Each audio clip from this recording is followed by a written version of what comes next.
Well, today I did a little work on the Extreme Urban Express. I've converted the standard 14-inch rear wheel to a 16-inch. Calculated that'll give me about 9% increase, which will should equate to 3 to 5 miles an hour depending on what your top speed is right now and if you have the power to pull it. A couple of things on changing wheels, truing them, lacing them, and truing them. You need a truing stand. This is just an easy fabrication. And had to come up with a little bushing axle because the rear wheel is splined, so it doesn't come with an axle. It's a little more challenging. Had to jury rig up a ghetto axle system here with some old brass bushings with cone centers on them. And first off, when you break it down, it's not too bad. You have to clean up your spokes and your nipples, make sure that you soak them. Sometimes they can be a little rusty or tight, but before you go back together, you definitely want to make sure everything is free and clear and clean. Makes it truing it up a lot smoother when you can do it by hand. You don't want to have to put a wrench on it. Now, a couple other important things about lacing a wheel is to know that there are inside spokes and outside spokes. They are different.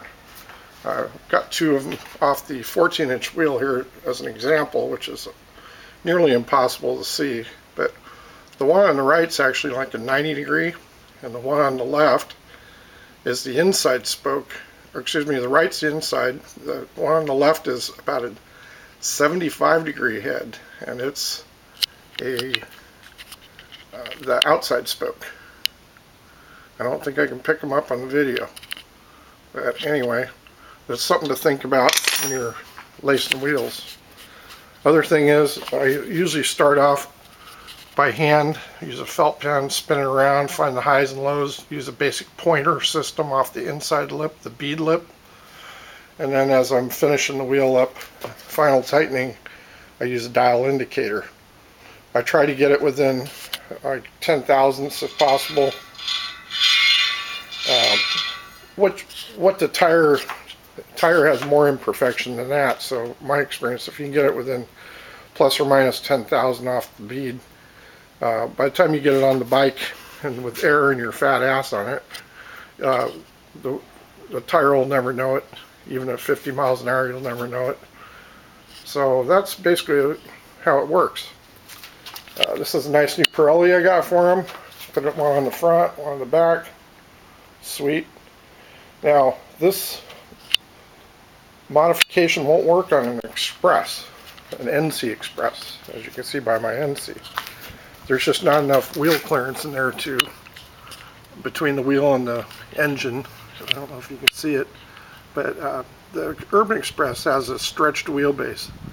The motor case is longer, the whole thing's a couple inches longer, so it's not an issue. So on the NC Express, you're pretty much screwed. All you can do is put a little fatter tire, whatever you can squeeze in there. I'm running standard tires here. That's what it came with, 1983, never been changed. Oh, excuse me, this one's an 82, I think. I get them mixed up, 83. And on the NC, I had the standard tires as well.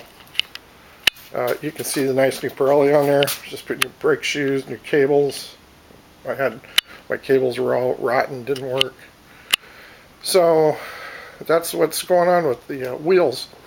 And I hope to finish it up today and get it back on rolling.